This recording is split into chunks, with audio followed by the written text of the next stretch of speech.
Give me one sec here. Okay, so let's do a practice question. So the table below shows the market demand schedule for Canute. Okay, so we have different prices and then we have the quantity demanded. Compute the value of the coefficient of the price elasticity of demand, ED, in the three relevant price ranges. Okay, and it's asking, are your answers to parts C and D consistent, why or why not? So we'll see what they're saying in a moment. So the solution would be as follows. So this would be what the demand curve would look like if we plotted it. And to calculate the elasticity coefficient in the 800, 400 range. So actually, sorry, we're going to be going from, this is the, from point A and B. We're going to be calculating it for A and B. Okay, so between A and B, what's the change in quantity? Does someone want to type that in? So it's 200, okay? And now what's the average quantity? What's the average of 800 and 400? So it's just going to be what's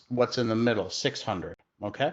And it'll be 1200 divided by 2, which is 600. So that's the top part. And then we're going to divide that by the change in the price, okay? So, oh, and sorry, the, I think the change in the quantity is 400. I think I may have accidentally said 200. The change in the quantity here for point A and B is 400, and then the average is 600. So now, what about the price? So the price difference here is 200, okay? And then we divide by the average of 600 and 800. So what's the average of 600 and 800? 700. And so we calculate and work this out and we'll get negative 2.33. Okay. Now, if we were to look at this range here, 400 to 600, we're going to get the difference between the quantities first, which is 1200 minus 800. So 1200 minus 800. Okay. And then we divide by the average, which is 1000. And then we take that whole thing and divide it by the change in the price, which we know is 200. And then we divide by the average. The average of 400 and 600 is 500. Okay, and so we get negative 1. So in this range, so if the elasticity is equal to 1, then that means a 10% say increase in the price will result in also a 10% reduction in the quantity demanded. And so that's the unitary elastic. Also, if we were to change the prices here, then we would see that the revenue would not change. Okay. Now the bottom portion here, this is going to be this is the inelastic portion. And so now we have that the price goes from 200 to 400. So this here difference is 200 again, but we're dividing it by the average of these two, which is 300. And so overall, we're going to get that the elasticity coefficient is negative 0.43. So when we calculate this out, we're going to get that it's negative 0.43. So again, in the center of the demand curve, we have the 1, and then below it, the values, in absolute value, the numbers will be lower than 1, and in absolute value, the numbers will be higher than 1 here. And the elasticity coefficient will always be negative, because if we have a negative price change, we'll have a positive quantity change. If we have a positive price change, we'll have a negative quantity change, right? Because the demand curve's downward slope. So someone asked, I just answered the one question, why it's always negative, and then someone asked why the elasticity coefficient is equal to 1. It just indicates that the percentage change in the quantity is equal to the percentage change in the price. Okay, and so now the question here is asking us, so this was from a previous part, I believe. So, oh yeah, this was from an earlier question, if you remember. When we looked at the revenue changes, we saw that if the price drops from 800 to 400, then we ended up getting an increase in revenue, okay? And so that makes sense because this portion of the demand curve is elastic. And so again, if we're on the elastic portion, if we were to increase the price, we would lose revenue. And if we were to decrease the price, we would gain revenue, okay? And here, the revenue change would be 320,000. Sorry, it goes from 320,000 to 480,000. And so basically the whole point of the slide is just to show you how revenue changes here, okay? So here we have the revenue. So if we go from 200 to 400, okay, so let's start over. So if the price is 200, quantity will be 1600, so the revenue will be 320,000, okay? If we increase the price to 400, our revenue will increase to 480,000. So we increase the price, we gain revenue. And that makes sense here because relative to the price, the percentage change in the quantity isn't going to be that much. And so we're able to, you can think of the firm being able to increase their price, but not losing that much sales to offset the benefit of increasing the price. Okay. If we increase the price from 400 to 600, okay, our revenue will go from 480,000, which would be 400 times 1200, to again 480,000, which is 600 times 800. So this is the unitary elastic portion. And so the coefficient here is -1. And again, below, this is the inelastic portion. And we know that the coefficient was negative 0.43. Okay. And then when we go from 6 to 800, the revenue goes from 480,000 to 320,000. Okay. So going from point A to B, is that the same as going from B to A? Well, in terms of calculating elasticity, yes, it'll give us the same value. But actually, when we calculate elasticity, we kind of want, it would actually, if we actually use the general formula that doesn't divide by the average, we would get a different value from going from here to here. So essentially that's why we divide by the average. So when because we're dividing by the average quantity and average price, we're essentially getting what the elasticity is right in the middle here. Okay. So but just get the main idea here. So always use this formula that we just talked about. It's actually, the term for it is the midpoint formula, because we're doing the percentage changes by dividing by the average P or the average Q. Okay, but just always use the formula that's here. Here's another practice question. A consumer is about to buy 4 shirts at $20 each. Okay, so they're about to do this. When she finds that they are on sale for $17, she buys 5 shirts instead. Is her demand for these shirts elastic or inelastic? So again, we want to know if the percentage change in the price leads to a greater or less than percentage change in the quantity. So here we have the price change is $3 and we have the quantity change is 1. Okay, so we can calculate that. So we actually, we could calculate the elasticity formula, or we can just look and see how the revenue would change here. If the price is 20 and she buys 40, the revenue to the firm would be $80. Okay. Now, if the firm lowers the price to 17, the quantity is going to increase to 5 and the revenue is going to increase. So here we have that the price fell and revenue increased. So then we must be on the elastic portion of the demand curve. And also, we can also see here that the price change is 15%, but if we look at the percentage change in this quantity, it's 25%. So we know that the percentage change in the quantity is greater than the percentage change in price. Okay, so in this case, we have elastic demand. So someone's saying my voice is breaking up. Can everyone hear me okay? Are there any issues with my mic? Okay, so maybe there's something is maybe possibly wrong with the internet connection that you have. I'm not sure.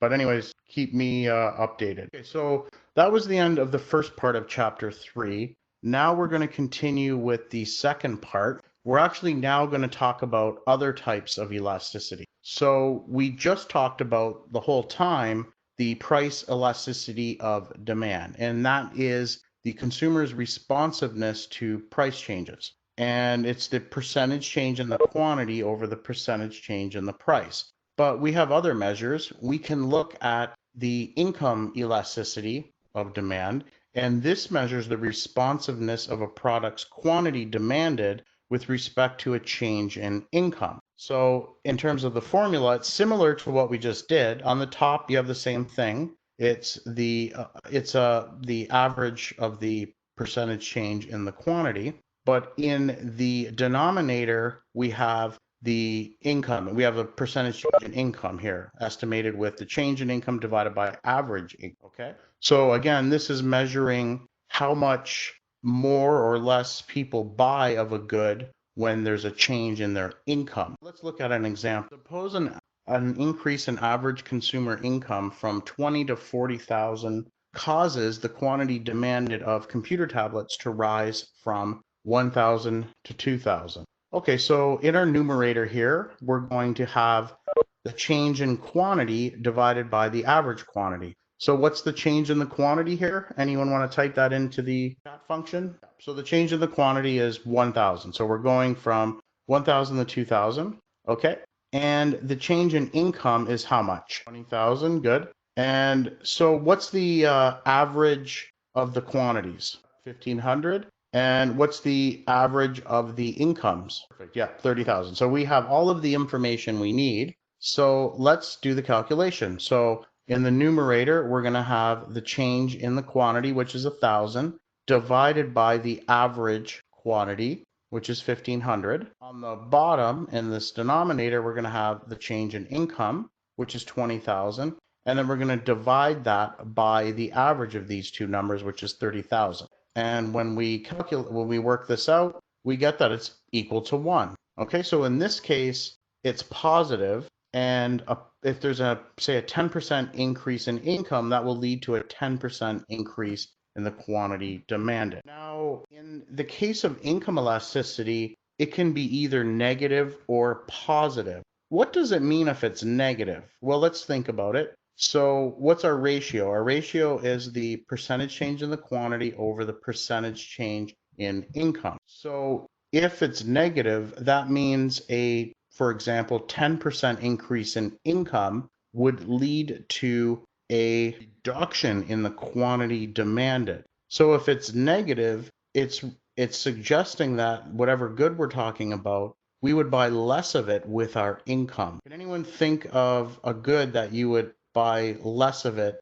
Let's say you're a student, you're not making much money, but let's say you get a job and you have a really big positive change in your income. Are there any goods that you would not be buying as much of or at all, so that there would be this negative relationship? So inferior products. So I remember when I was an undergrad student, I wasn't too concerned about my health at that age, and I would buy, so I'd have money to go out on the weekend. I would buy, the 50, 60-cent craft dinner at the grocery store and the cheapest hot dogs and some ketchup, and that's a good meal for me. I didn't care. Now, of course, I don't buy those anymore. So certain goods that are, inferior, we have that the income elasticity would be negative. And so normal goods, what we would call a normal good, is where your quantity demanded would increase with income. Okay, so if the coefficient is greater than 1, we say that it's a normal and maybe more of a luxury good. So we would just call it income elastic. If it's between 0 and 1, that means that it's still positive and it's a normal good, but our quantities don't change that much in relation to our income, but we do by a little bit more. So, that could be something like bread or something like that, or, your cell phone service, your monthly fee. You're usually only going to have one cell phone. If your income went up by $50,000, you'd probably just still have one cell phone. You might improve by a little bit more options on your monthly package, but it's not going to change all that much because it's somewhat of a necessity. And then if it's less than 0, we just say it's an inferior good, and it's negative income elastic. Yeah, secondhand goods is another good example of inferior product. So if we look at the demand and income space, so this is the quantity demanded, this is income, then if it's a positive relationship, the line here will be upward sloping. So this line's upward sloping, this line's upward sloping. Now this line is upward sloping and the slope's greater than 1. So this would represent the relationship for a, I guess you call it a luxury good, or, something. It's a normal good, but you're quite sensitive to the income chain. And then this would be, it's relatively steep. So in order for there to be a big change in the quantity demanded, you would need a very large change in income. So this is representing something like a necessity, but it's a normal good. And then this would be an inferior good because it's downward slope. Now there's another elasticity measure called the cross price elasticity.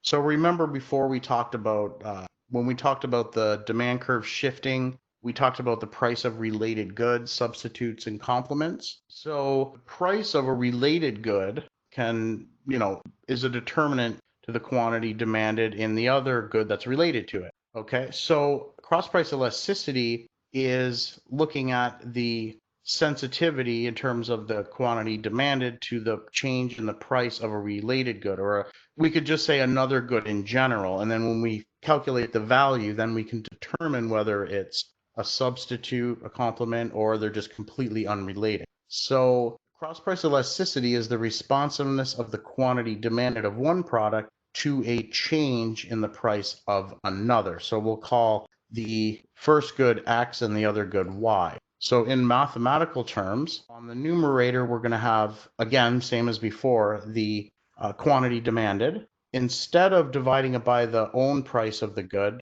like the price of the good itself, we're going to divide it by the price of some other good, okay?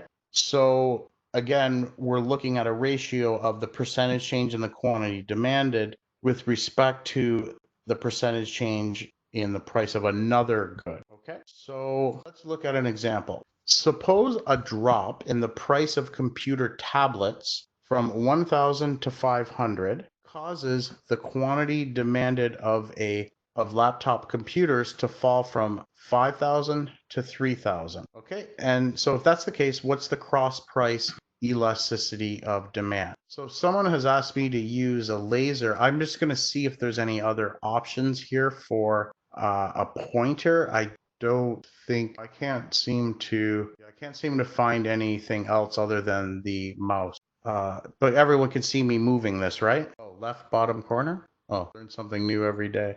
Well, I never do that. Thank you for pointing that out.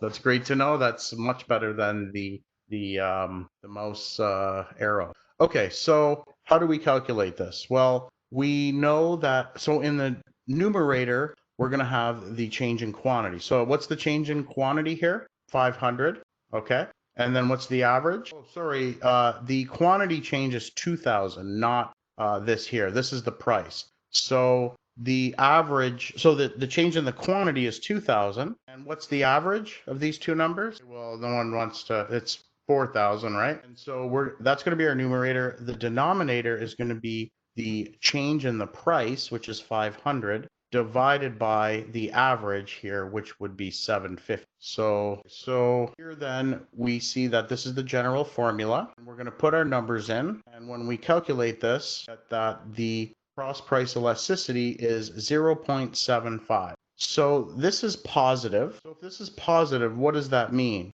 Well, it means that the change in the price of good Y causes the quantity demanded of good X to increase. So what kind of good would have that relationship? So think about it. You have two goods and the price of one increases, and then that makes people want to buy more of the other good. Okay, so the answer here is substitute goods. So think about at the mall, there's two pizza places selling somewhat similar pizza. If one increases their price, then people will likely substitute and go buy the pizza from the other place. And so we have the relationship between the price of the second good related to the quantity of the first good as being positive. It's a positive relationship. If one of them increases their price, people will buy more from the other. Okay? And so if this was negative, and what kind of good would we have? Anyone want to type that in? If we calculate the cross price elasticity of demand, yeah, it would be they'd be complementary goods.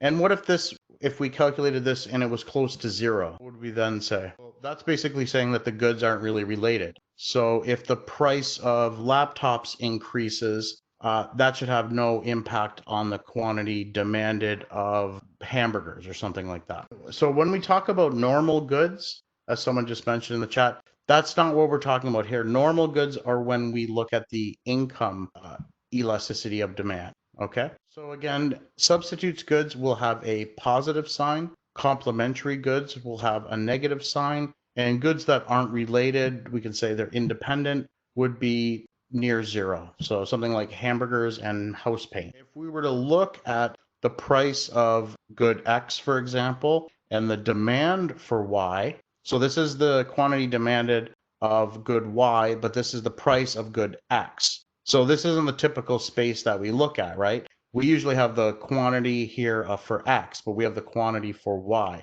And so if it's positively related or upward sloping, then we have substitutes. If this is very steep, or sorry, if this is, the more flat this is, the more close the substitutes will be, because that would suggest that a small change in the price of good X could lead to a very large change in the demand for Y. Another example could be yellow and green beans at the grocery store. They're almost the same thing. So if the price of one goes up a little bit more than the other, people will switch a lot because it doesn't really matter.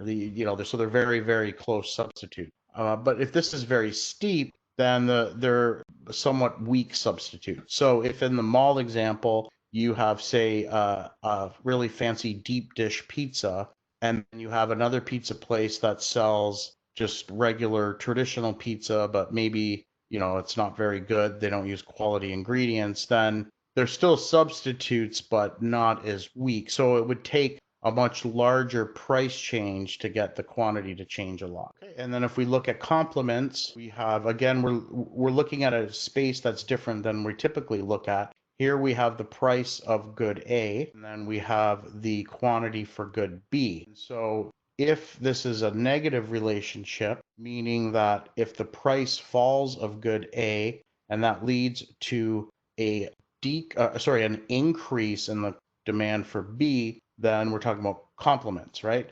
If you think of hamburgers and hamburger buns, if there's a large decrease in the price of hamburgers, then people will buy more hamburgers, but they'll need to buy more buns to go with them, so the quantity demanded for B increases. Okay, so if this is flat, then they're very close complements, because this doesn't need to be too large of a price change to get a very large change in the quantity. But if they're weak, you would need a much larger price change to get the quantity change of a similar amount. Okay, and lastly, we're going to talk about the price elasticity of supply. So now we're talking about the supply curve, and this measures the responsiveness of the quantity supplied to price changes. So now we're thinking about, okay, how much can the firm increase its production and amount it can offer for sale on the market with respect to a change in the price. And so we can see just with this COVID-19 crisis that,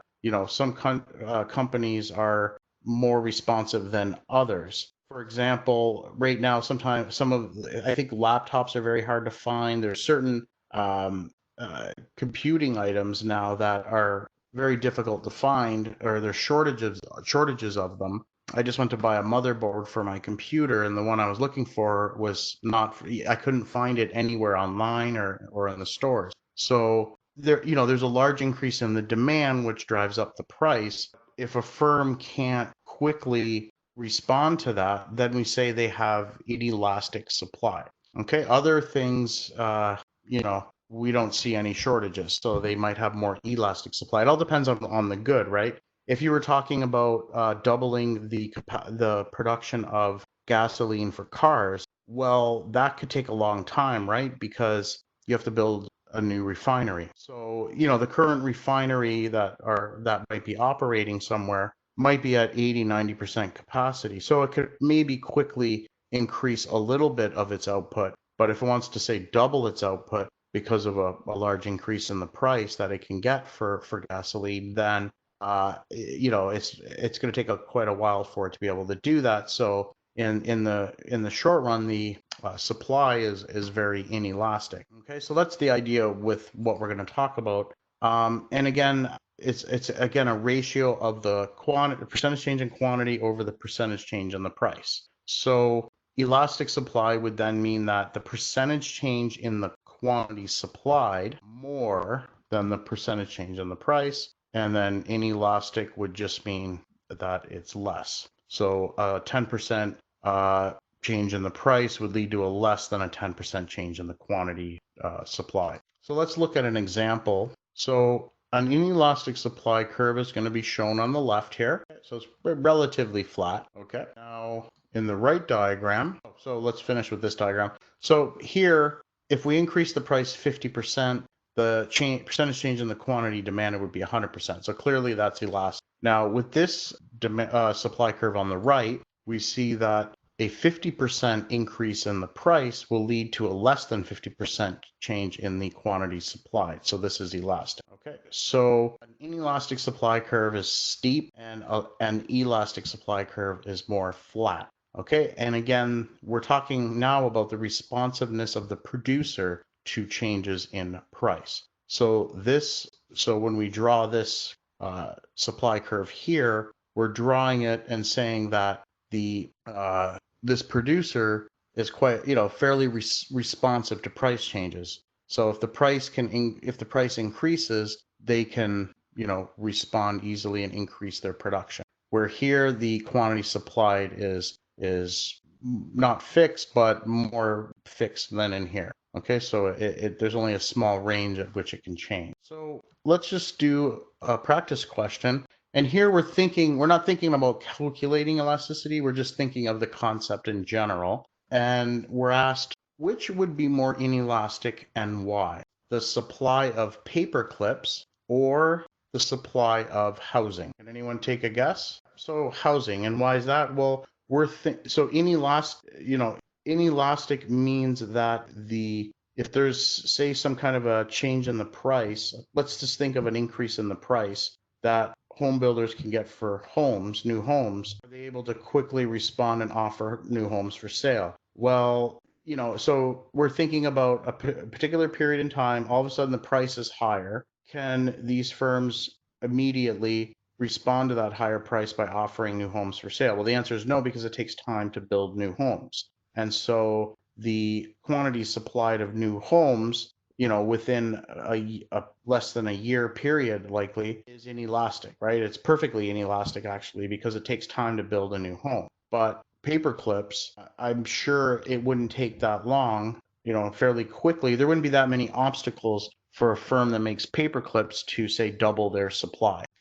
Perhaps they could just buy another machine and, they could just get some more steel quickly and they could quickly produce more as a response to higher prices. So let's think now about the prices of these. So suppose there's an increase in demand. Which of these two would be more likely to increase sharply? And we're talking about the price. So if there's an increase in the demand will cause the price to increase, which one of these two would you see the price increase the most? Yes, it would be housing. You have an increase in demand, but a fixed amount offered for sale. What's going to happen? The price will just get bid up higher. It's like being at an auction. There's something for sale at the auction, maybe some kind of a painting that actually has if we're thinking of a unique painting like the Mona Lisa, we would represent that with an inelastic supply curve at the value of 1. There's only one of these things and it's fixed. You can't make more of them. And so if we're at an auction and demand increases, so there's more consumers in the room, then what do you think would happen? The price would just get bid up. Okay.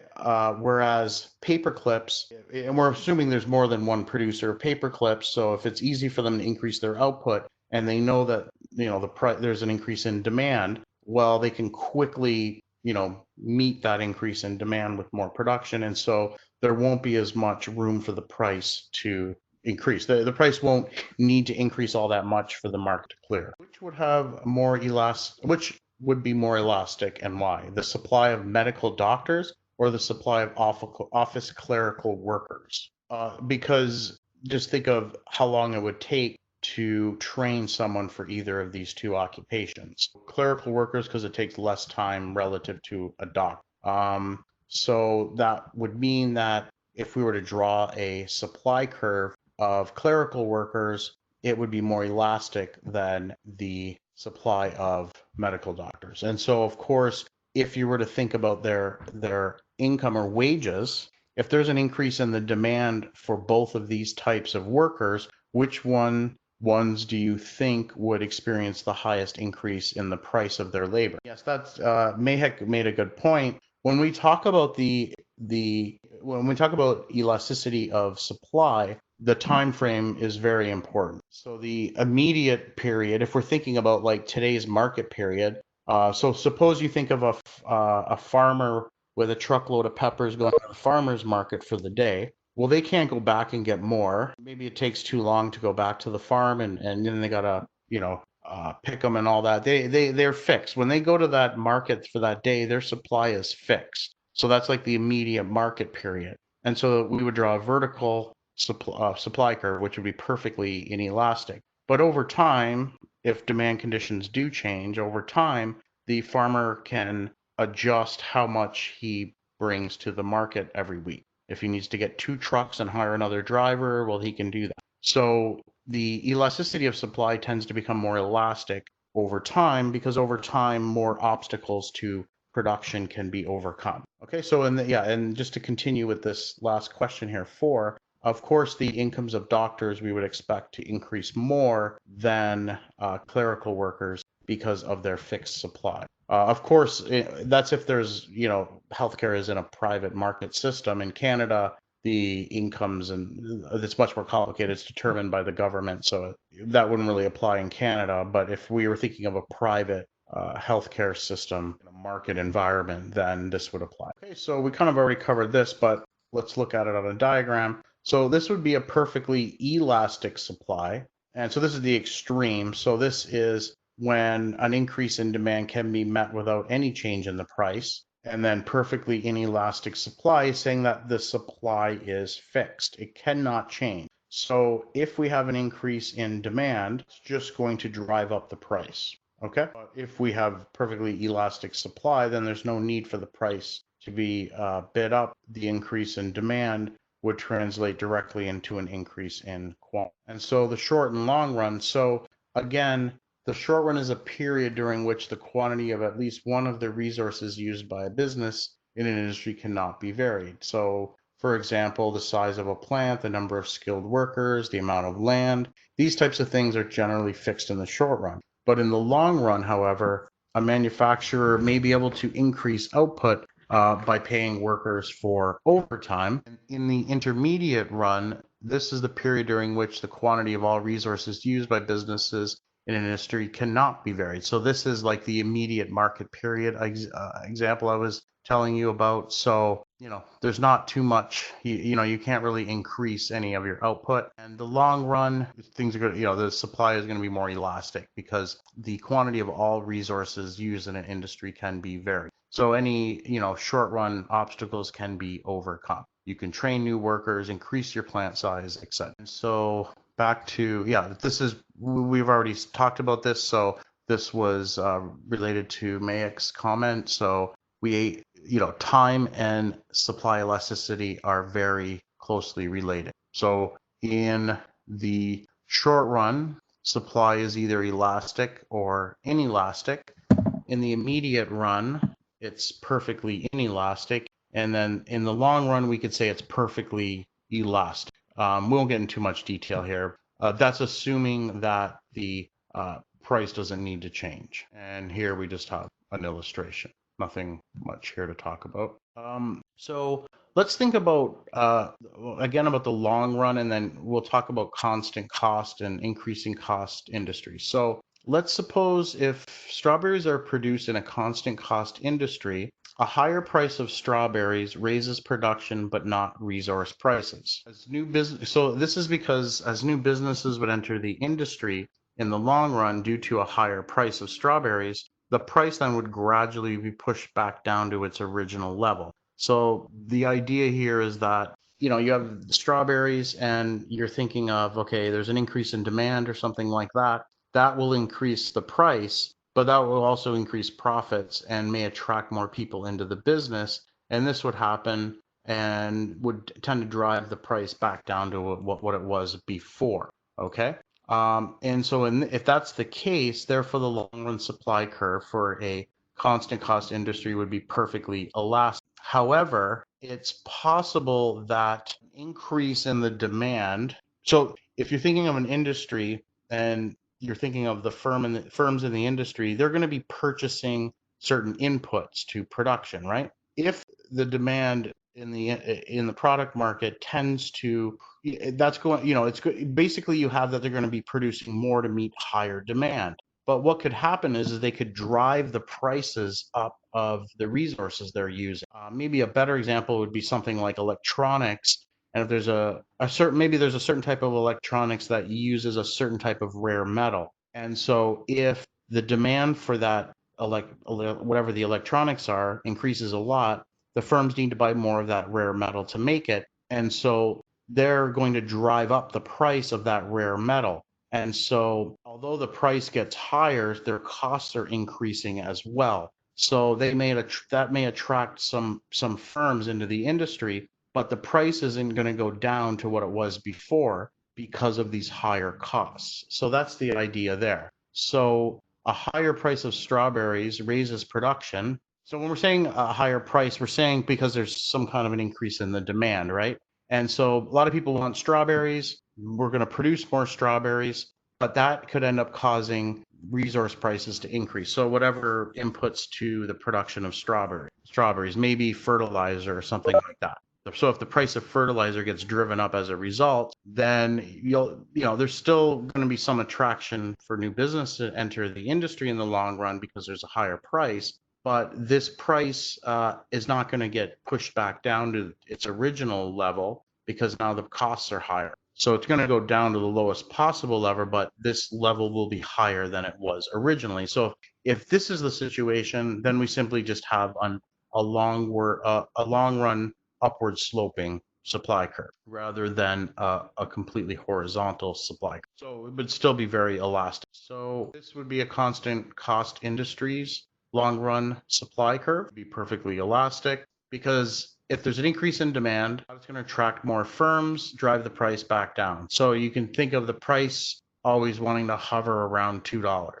If there's an increase in demand, it may go up above $2 for a little bit, but that'll attract new firms. The price will get driven back down. So so we're assuming here that none of the input costs are going to be affected. But if the input costs are affected and they increase, then the long run supply curve would be upward slope like this. And so calculating the price elasticity of supply, it's the same thing as when we did the price elasticity of demand, except that this is always going to be positive because the supply curve is upward slope. We're not going to worry about elasticity along a supply curve or anything like that. We're just going to calculate it just as we did before for the demand curve, but we're not going to talk about different supply curve or anything like that. Okay, so to calculate the elasticity of supply, you need a change in the quantity supplied, a change in the price. We're given that in this question, and then we just plug it into our formula as we did before. So in this example here, we're told that the elasticity of supply is equal to 1.67. So it's greater than 1, so we could say that it's elastic because a percent. So if the price here were to increase by 10%, the quantity supplied would increase by 16.7%. And by the way, this should be E subscript S. Okay, just to make sure we cover the next chapter, I'm going to skip through these questions here, but you should definitely do them for homework. The solutions are here. Any questions, just let me know. And make sure you do read the chapter, complete the end of chapter problems. Those solutions are posted, and obviously the pre-class quiz for next week you'll want to do. So let me just put up the next PowerPoint slides here. Now we're going to talk about cost of production. Okay, so this is a completely new topic. So actually I'll just take a 2-minute break for a sec, and then we'll move on to this chapter. So just give me maybe 2 minutes, okay? Okay, I'm back. Right, so with chapter 4, we're going to talk about the cost of production. So we're going to start with talking about production. So there are 3 main sectors in the economy. The primary sector, so this is the sector that minerals and different things, extracts natural resources from the earth. The secondary sector consists of industries that fabricate or process goods, and then the service sector is the sector that provides various services. So it consists of trade and information industries and a whole host of different things. Now there's this concept called productive efficiency. Okay, so we're going to just talk a little bit about this idea. Now, businesses can choose from different production processes. In many cases, sometimes their choices aren't as clear, but generally you can think of many businesses being able to choose a more labor-intensive process that uses more labor but less capital. You can also have a choice of having more capital, like robotics, and employing less labor. Okay, so the lowest cost process would provide what we call productive efficiency. Suppose you started a small clothing company called Pure and Simple T-shirts with a $100,000 inheritance. You rent a building to use as a factory and buy a supply of materials. And so before you hire workers or buy sewing machines, you discover, so you've done some research on what your costs would be for different options of labor and non-labor type production processes. So you discover that you can make 250 T-shirts a day by using one of two possible production processes. And each would involve different combinations of capital and labor. So for example, process A uses 4 workers and only 2 sewing machines. The other process uses 3 workers, so 1 less worker, but an extra sewing machine. And so suppose that the costs, we're not given the costs yet. So again, process A is labor intensive relative to process B, okay? And the question is, how does a business decide which production process to use? So it would want to use the cheaper of the two, but we actually need to know what the costs are to be able to determine that. And so let's suppose that a worker per day costs $100 and sewing machine is $25. And so let's just say that the daily cost of using the sewing machine is $25. Maybe we're renting it in this case. Then think of renting it in this case would be better. So then all costs are the same no matter which process is used. So which production process would be the cheapest? Well, that's easy to calculate. Well, if we look at process A, we have 4 workers. So daily cost would be $400 for workers, and the daily cost for the sewing machines would be 25 times 2. So 25 times 2, and so we would end up with $50. And so the total cost of process A would be $450. Okay, and so let's move on to the process B. Process B, we would spend $300 on workers and $75 on sewing machines, and so that would be cheaper than process A. And so process B here would be the most productive, efficient procedure or process. Okay, now economic costs. Okay, so economists look at cost differently. The main difference is that we additionally include what are called implicit costs. As accountants, you guys would just focus on explicit costs. Explicit costs are just the payments to resource supplies outside. So if you're thinking of a business, it generates some revenue, and the cost to generate that revenue would be what is subtracted, and then you get your profit. Now, explicit costs would include anything like, how much you paid for labor, how much you paid for equipment, machinery, all that stuff. So the regular stuff that you would in accounting use to figure out profit. So actually, accounting profit would just be revenue minus explicit costs. But in economics, we're interested not only in those costs, but in opportunity costs. Because in general, when we're thinking of a market system, we're thinking about how scarce resources are allocated. And even, our labor effort or our labor skills are scarce resources. So if you were to consider a lawyer, for example, who's trained to be a lawyer, and if they're able to work in a firm and make $200,000, that's how much, value they are contributing to the economic pie. And so let's suppose that this lawyer instead decides to open up a sandwich shop. They open up a sandwich shop. It does very well, and it makes a accounting profit of $100,000. But if you think about it, this person's value contribution to society was $200,000 if they're a lawyer, and is only $100,000 if they open up their sandwich shop. So in fact, we actually have an economic loss because we're moving we're kind of being inefficient here. We're taking someone who can contribute a lot more if they're a lawyer, and then they're somehow in this other position where they're contributing less. So to economists, that's an economic loss. That would be an inefficient allocation of resources. So economists, when we calculate profit, we want to also incorporate implicit costs, which are these opportunity costs. So in my case regarding the lawyer's implicit costs would be any opportunity costs associated with running that sandwich shop. So the opportunity cost of him running that sandwich shop would be what he's giving up as a lawyer in terms of a salary. So that lawyer would want to make at least as much as in their job as a lawyer. And if they made at least as much, so if the accounting profit, the sandwich shop was 200,000, which is equal to what he could make as a lawyer, then we would say that the sandwich shop has zero economic profits. It's just earning a normal profit, which is just enough to keep that lawyer working as a sandwich shop owner. So that's the idea. So the economists, when we calculate profit, we're including explicit and implicit costs. Okay, so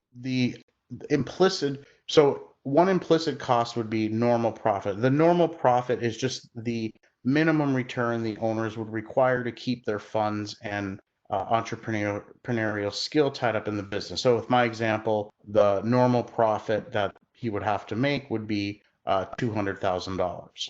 Okay, so if we look at the calculations are fairly simple. So accounting profit in general is just your total revenue minus your total explicit cost. Economic profit instead includes both implicit and explicit. So economic profit just subtracts from the accounting profit any implicit costs. So accounting profit then will always exceed economic profit by the amount of the business's implicit costs. So if we were to think of a numerical example like presented here, we could see that typically, in terms of just the accountant's view, the total, so this would be your total revenues, right? And if you subtract off your explicit costs, you're left with profit. An economist would further subtract from this any implicit costs, okay? And so only if the total revenue exceeds both the explicit and implicit costs would you have a positive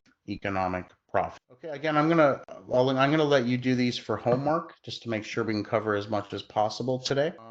So now we're gonna talk about production. So just keep what I just mentioned in mind, and now we're switching over to we're gonna look at just some general patterns of what production would look like in the short. Okay, first it's useful to categorize firms into decisions into short run and long run. So short run again is similar to before. It's when one of the inputs to production cannot be varied. I believe we talked about this before. You can think of a pizzeria. In the short run, it has fixed capital. So one of its inputs are fixed. So the size of the pizzeria is fixed, the number of ovens, etc. But it can vary the amount of labor it uses. Now, in the long run, it can choose any size building, any number of ovens. Okay, so if we're think of planning, you're always in the short run, but you can plan for the long term. And if you're planning, you can make up a business plan to determine in the long run how big your business should be. You can vary any of the inputs. So we're going to focus on the short run for now. And so there are some fixed inputs that are fixed. They're stuck with whatever they have in terms of those. And so again, a fixed input is an input whose quantity remains constant regardless of how much output is produced. Okay, so again, anything that's fixed is fixed, so it doesn't vary with output. A main example would be capital. It's useful to always think of just capital and labor. So in the short run, we do have variable inputs. Labor is commonly used to illustrate this. And so we know that variable inputs are simply those inputs that actually change with output. If we're making sandwiches, then our variable inputs would be the bread, the meat, the toppings, and all of that stuff.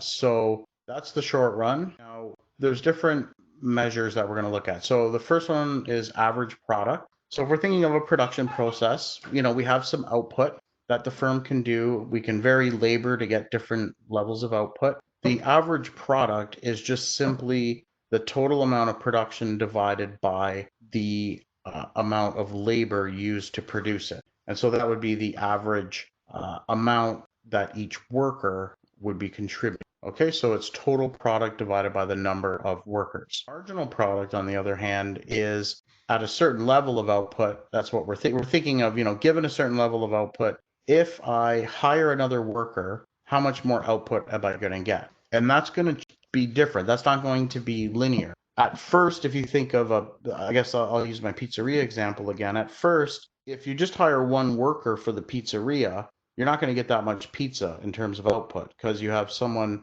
operating the kitchen and cooking, doing all of these different tasks. They're not going to be very efficient at that. But if you hire two workers, you're going to be able to get more than just from the first worker because there's specialization opportunities.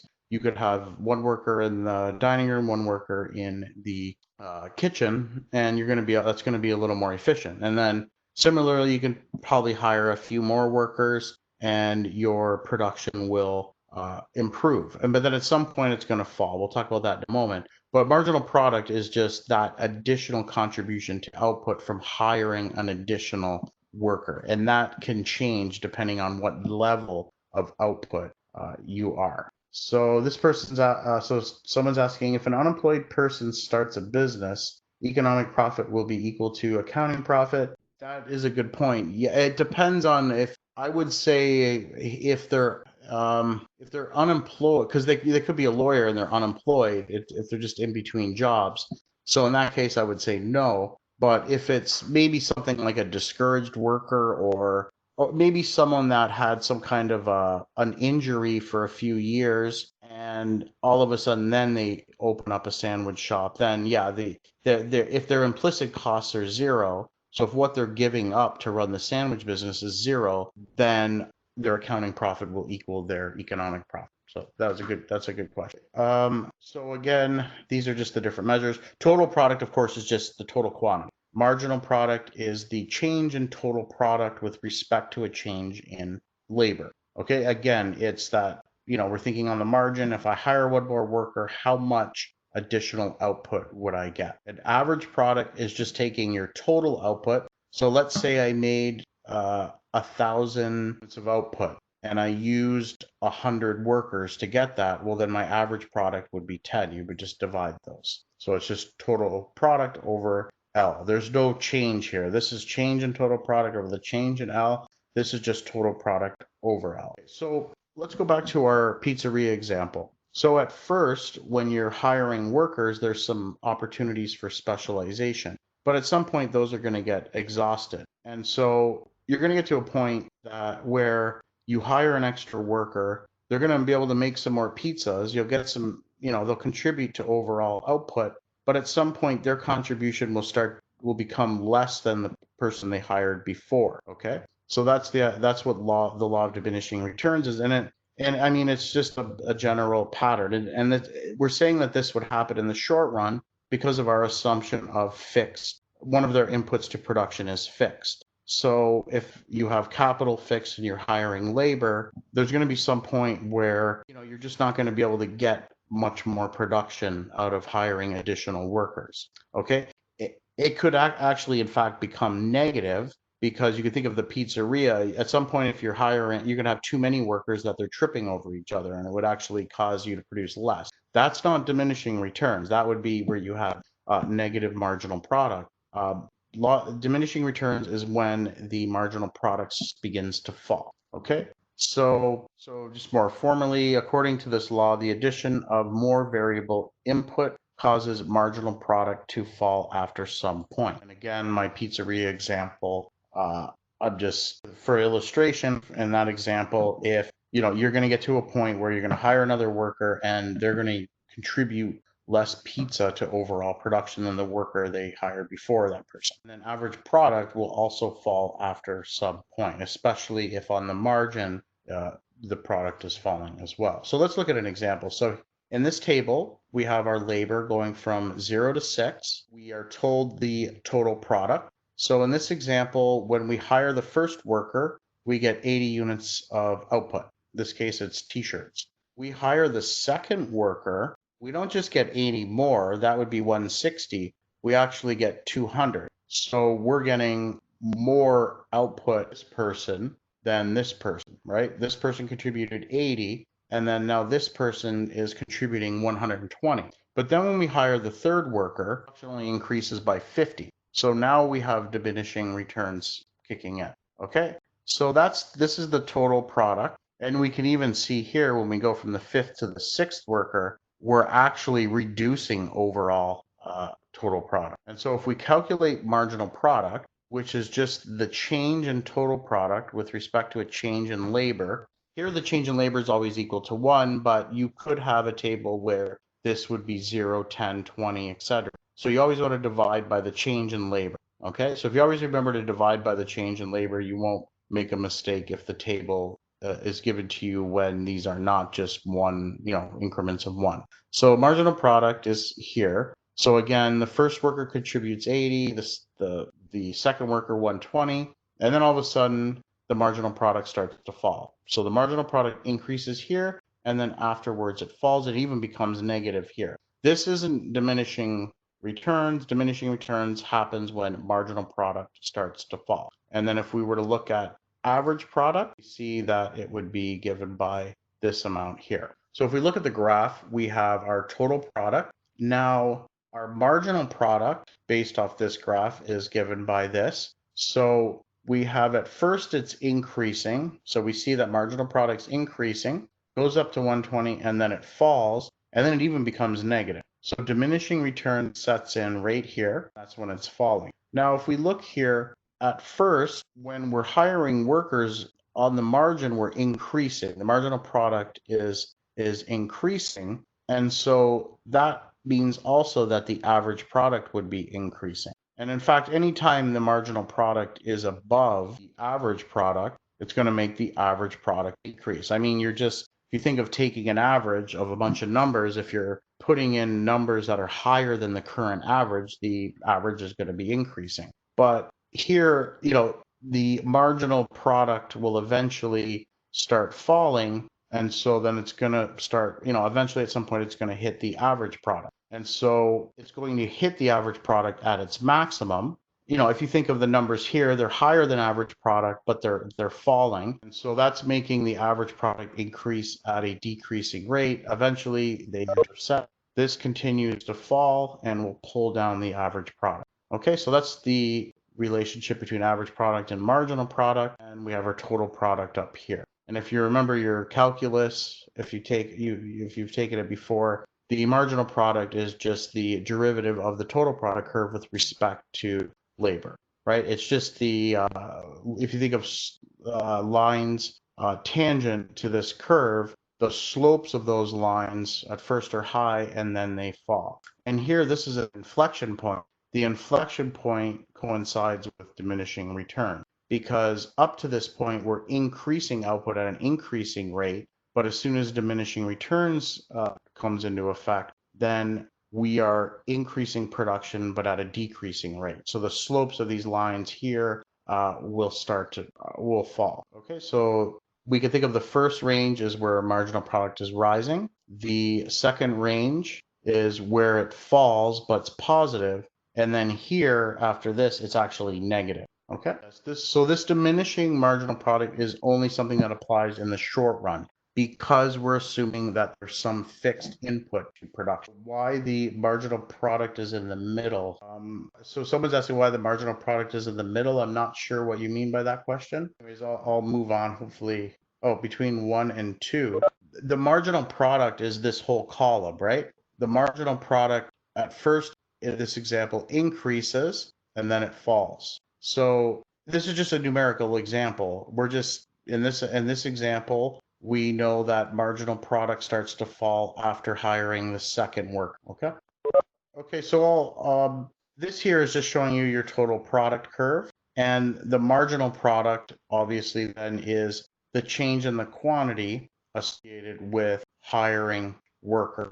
Okay, so here it's increasing. These first two, it's increasing, and then it starts to fall. So it's increasing marginal returns. This is diminishing marginal returns. And then after this point, it's actually negative. Okay, I already explained this, so I'll just go over it. I'm going to skip this through so we can cover as much of the lecture as possible. Again, there's a lot of material to cover in this course.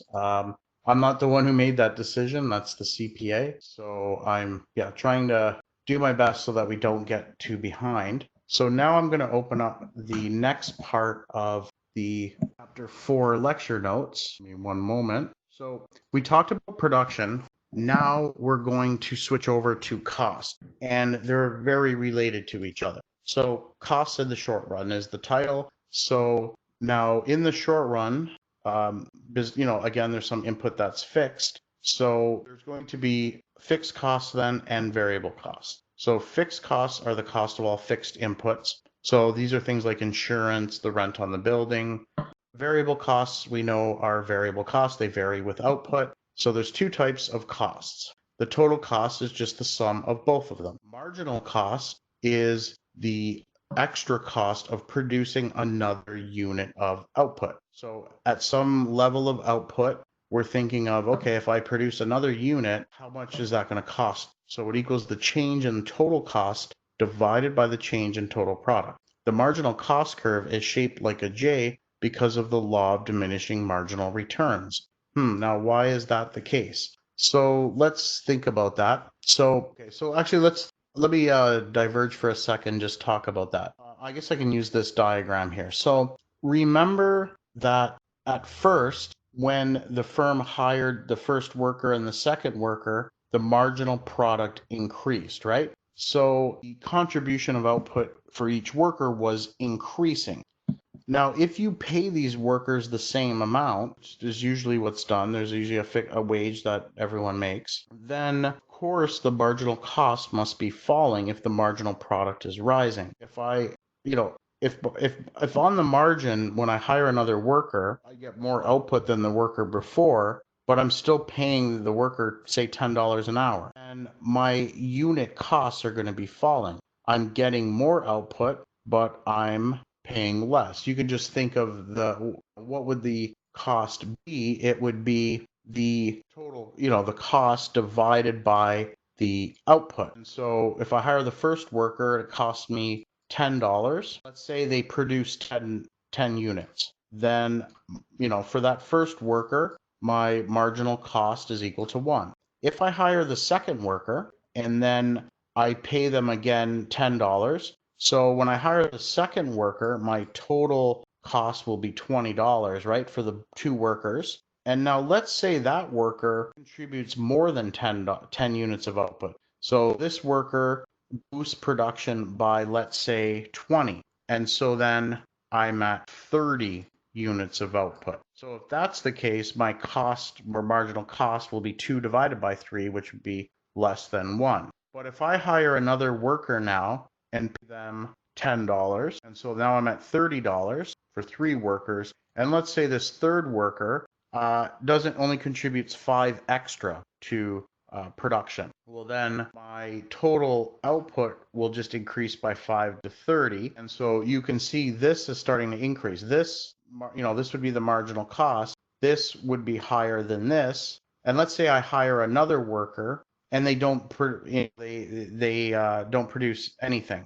Then I would have $40 divided by 35. And now this is back to being greater than 1. Okay, so the marginal cost curve will fall and increase like that. Here refers to when diminishing returns takes into effect because, the marginal product is starting to increase, but I'm still paying the same amount for hiring each of the worker, but I'm getting less and less out of them. So my cost per unit must be falling. So that's the idea so that's the relationship between marginal cost and marginal product. And again, marginal product or marginal cost is just the change in total cost with respect to a change in quantity. So here are our per unit costs. So we have marginal cost. We know what that is. That's how much additional cost associated with an additional unit of output. So that we're thinking there, we're at, that's going to be different for each level of quantity. But we can also calculate these per unit costs. Average fixed cost is simple. We just take fixed costs, which are fixed, it's a constant number, divided by total product. So this will always be falling for higher Q because you're just taking a constant, dividing it by higher and higher quantities. Average variable cost is the variable cost, total variable cost divided by total product. And then average cost will just be the sum of these two. You calculate it by taking total cost and dividing it by total product, or just adding average fixed cost and average variable cost together. This table here nicely summarizes it. So we have our total fixed cost, total variable cost. We know that sums to total cost. If we take each of these and divide it by quantity, we get the per unit cost. So we get average fixed cost, average variable cost, and the sum of these will equal average total cost. And then we know marginal cost is the change in total variable cost. So marginal cost is typically we say the marginal cost is the change in total cost over the change in quantity, but we can also use the change in total variable cost. And that's because the change in fixed cost will always be equal to 0. So it doesn't matter which one of these two we use. Okay, so here is a numerical example of, so we had up before we had the total product and marginal product. Now we're adding the fixed cost to this. So here is our labor varying from 0 to 5. That's our total product we had before. That's our marginal product that we had before. And I believe when we went to the 6th unit, we ended up being negative. So fixed costs. So we're going to suppose that there's $825 of fixed costs associated with this business. We're going to assume that variable costs are given here. Okay. So when we hire 1 unit of labor and get this 80 units of output, the variable cost to get that 80 units of output was $140. Now, total cost is just summing these two columns. Okay. Marginal cost is the change in total cost. We could also take the change in variable cost, it would be the same thing, and divide it by the change in quantity. Don't make the mistake here in dividing it by the change in labor. We're dividing it by the change in quantity. So we're going to be doing 140 divided by 80 to get the first one. And so here are our costs, marginal costs per unit. So the marginal costs fall at first because our marginal product is increasing, but then when diminishing returns kicks in, they start to increase. Average fixed costs are obtained just by taking fixed cost, 825, and dividing it by output. Since we're just taking this and always dividing it by a larger and larger number, these will always fall. Our average variable costs are just obtained by taking these and dividing them by Q. And so again, these will also fall at first, but then they will start to increase because of diminishing marginal product. And then the average cost is just the sum of these two columns, or it's the total cost divided by Q. Either way, you would get the same answers. And so that's our average cost. So again, this is really good for you to do for homework to fill in the numbers. I will skip over this. And so generally in the short run, the family of cost curves will look like this. There are going to be some differences, right? Depends on the production process. The main thing that's driving this is the diminishing returns. And so you're always going to get a marginal cost curve that is, it's going to be upward sloping at some point. So it's possible that diminishing returns may start right away. And so in that case, your marginal cost curve will always just be upward sloping, and same with your marginal product of labor. In that case, the marginal product of labor would always be downward slope. But typically at first, there's some specialization opportunities when you start hiring labor. So we can think of the marginal cost curve as having, falling for a bit at first and then increasing. And so all of the other curves are related. So the average variable cost will hit this. Marginal cost will hit average variable cost at a minimum, okay? Because all here it's on the margin it's less, right? So it's pulling down average cost. But then when it starts to increase, it's going to eventually intersect, and it's increasing. And when marginal cost is increasing, or when it's higher than average variable cost, the average variable cost is going to be rising. There's a similar story for average cost. Well, average cost, the only difference between average cost and average variable cost is average fixed cost. okay? And average fixed cost just always falls. So that's the general structure here of the family of cost curves in the short run. So the average variable cost curve declines until it reaches point A. Here the marginal cost is hitting it at a minimum, and we also have that it hits the average cost at a minimum at point B. Now the long run. In the long run, all inputs can vary. So the law of diminishing returns does not apply in the long run. Okay. I mean, in the long run, you can increase the size of your factory. Okay. So the main question here is, if a business expands all inputs used to produce a certain product, how will the output of the product vary? And what effect will these changes have on cost? So this leads to the idea of returns to scale. Okay, so all inputs can be changed by the same proportion in the long run. So if we were to if we increase the inputs by say we increase them by 10%, but we get a more than 10% change in output. In that case, we would say there's increasing returns to scale. We increase our inputs by 10%, and that just increases our output by 10%.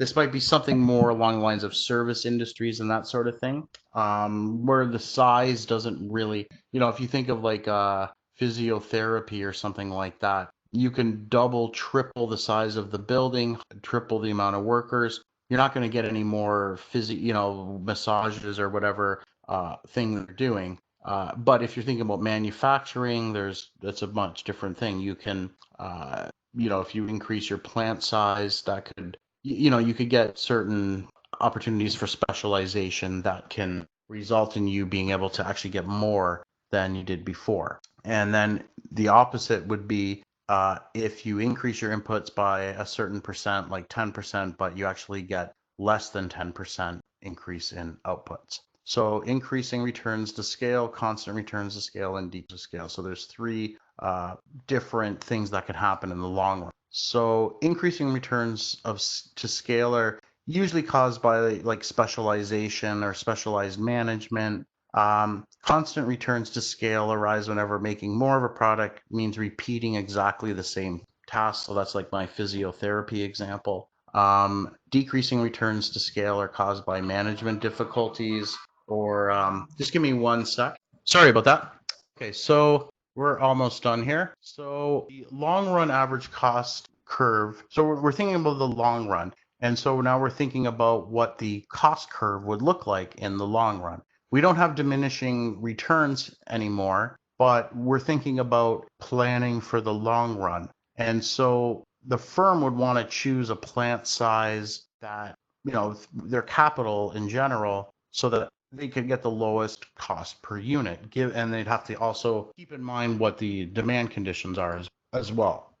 So the long run average cost curve would be like a saucer shape, because of the various ranges of returns to scale. So typically we might think of an initial range of increasing returns to scale, then a middle range of constant returns to scale, and then a final range of decreasing returns to scale. Although in reality, it could be anything like these, and maybe it would be only one or two of these. But generally, we can think of something like this. So think of these as different plant sizes. Okay, so we always operate in the short run. So there's always going to be some short run average cost curves, right, associated with whatever plant size you're talking about. So you can think of this as being different plant sizes. Again, we're sort of increasing or varying our capital in the long run. And so, for example, if we want to produce this quantity of magazines, this is the example, we wouldn't want to have this plant size, because if we were to go up and see what average cost was, it would be way up here. We'd want to have this larger plant size, and we would do much better. We get a lower average cost per unit. So, and this is possible if at first there is increasing returns to scale. If there's constant returns to scale, you can't really do much in terms of size here. You get a bigger plant size, but you really didn't improve your cost per unit. You didn't make it worse either. In this range, you're going to make it worse. So perhaps if you get very large, there could be, it just might be the nature of the business. It's very large. It's very difficult to manage when it's very large. There's lots of bureaucracy. So costs start getting out of hand, and so you end up having an increasing long run average cost. Okay. Yeah, that's the main idea. So that's the main idea for the long run. Just focus on here on these slides here, and I think we will end it there for today. Let me just see. You could also, sorry, you could also have situations like this. Maybe there's an extended period of increasing returns to scale. Maybe the decreasing returns to scale comes about fairly quickly. It depends on the nature of the business. These are just different possibilities. Okay, so I'll leave the active learning question for you to do as well for homework. So when you were able to get through the chapter, that's good. So we're all caught up now. Again, make sure you're reading the chapter and doing as many practice problem questions as you can. And please remember to do the pre-class quiz for next class. And just before I leave, I want to remind you to please start looking into your op-ed articles. So don't leave it to the last minute. You should now start to, maybe by next class. So by next class, come up with a topic that you're going to do and just start looking around to see if you can get some articles related to that topic. Okay. Again, all of the instructions and all this are posted on Slate. So I would suggest before next week, open the PDF document, read it over again. In that document, it has the list of topics. You can certainly do your own topic, just maybe run it by me. So I highly suggest you start taking a look at that. You don't want to leave that to the last minute. I know it's not due till the end, but you definitely want to start picking your topic and starting to figure out where you can get some references and articles to read for it. Okay. So I do have to run. So I noticed there's some questions here. Just yeah, if you want to hold off, if there's any questions I didn't cover, you can either email me or we can just bring it up at the beginning of the next lecture. Okay. All right. Well, thanks everyone. Great. We'll see you next time. Have a good night. Oh yeah, but someone just asked a good question. No, don't email me your topic. Just you pick your topic. That's fine. You only need to ask me or email me if you're going to choose a topic that's not on the list I gave you. Okay. I just want you to run it by me just in case. Okay. But if you don't have to tell me your topics through email. Okay. All right. Thanks again. Take care. Have a good night.